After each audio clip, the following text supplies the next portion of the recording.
Hello friends, welcome to ப்ரிகா சமையல். இன்றைக்கி கருப்பு கொண்டக்கடலை குழம்பு செய்ய போகிறோம். அதுக்கு ஒரு கப்பு கருப்பு கொண்டக்கடலையை நல்ல ஒரு 7-8 மணி நேரம் ஊற வச்சுட்டு குக்கரில் போட்டு நல்லா வேக வச்சு தனியாக எடுத்து வச்சுருங்க. இப்போ மிக்ஸி ஜாரில் 3 பெரிய வெங்காயத்தை துண்டு துண்டாக கட் பண்ணி சேர்த்துருக்கேன். 3 வெங்காயம்னா 3 தக்காளி எடுத்துக்கோங்க. அது கரெக்டாக இருக்கும். மீடியம் சைஸ் தக்காளியாக, நல்ல பழுத்த தக்காளியாக 3 தக்காளி அதையும் கட் பண்ணி சேர்த்துக்கலாம். இப்போ ஒரு துண்டு இஞ்சி எடுத்துருக்கேன். பூண்டு ஒரு 4லேருந்து 5 பல்லு, பெரிய பல்லு பூண்டாக இருந்தால் 4லேருந்து 5 எடுத்துக்கோங்க. என்கிட்ட உள்ளது ரொம்ப குட்டி குட்டியாக இருக்கனால நான் ஒரு 7-8 பல்லு பூண்டு எடுத்திருக்கேன். இனி இதில் தண்ணி எதுவுமே சேர்க்காம நல்லா பேஸ்ட்டாக நம்ம அரைச்சிடலாம். எவ்வளோ தூரம் பேஸ்ட்டாக அரைக்க முடியுமோ அவ்வளோ தூரம் அரைச்சி தனியாக எடுத்து வச்சுருங்க. இதை இப்போ குக்கரில் தான் நம்ம இதை செய்யணும். அதனால் குக்கரை ஃபஸ்ட்டு அடுப்பில் வச்சுட்டு ஒரு 2-3 டேபிள் ஸ்பூன் எண்ணெய் சேர்த்துக்கோங்க. எண்ணெய் நல்லா சூடான பிறகு ஒரு 1/2 டீஸ்பூன் முழு பெருஞ்சீரகம் போட்டு நல்லா பொரிஞ்ச பிறகு 3 ஏலக்காய், ஒரு சின்ன துண்டு பிரிஞ்சி இலை சேர்த்துருக்கேன். அதுவும் நல்லா பொரிஞ்சு வந்த பிறகு நம்ம அரைச்சி வச்சுருக்கோம்ல வெங்காயம், தக்காளி, அதை சேர்த்துடலாம். வெங்காயம் தக்காளி பேஸ்ட்டு சேர்த்து ரொம்ப நேரம் வதக்கணும் கிடையாது. ஒரு 4-5 நிமிஷம் வதக்கிக்கணும். இடையில கிண்டி விட்டால் போதும். நம்ம எண்ணெயெல்லாம் பிரிகிற அளவுக்குலாம் வதக்காண்டா.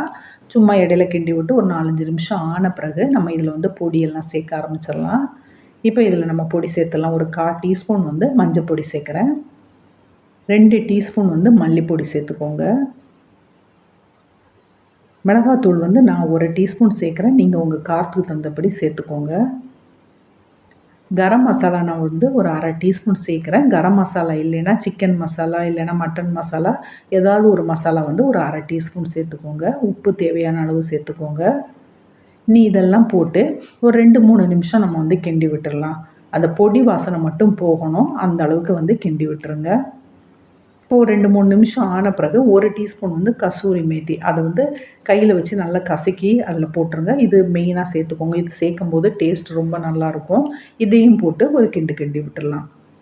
கிண்டிட்டு நீ நம்ம கொண்டக்கடலை வேக வச்சு வச்சுருக்கோம்ல, அந்த தண்ணியோடே அந்த கொண்டக்கடலையை சேர்த்துடலாம்.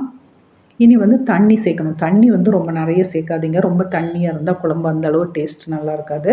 ரொம்ப கெட்டியாகவும் இல்லாமல் மீடியமாக சேர்த்துக்கோங்க.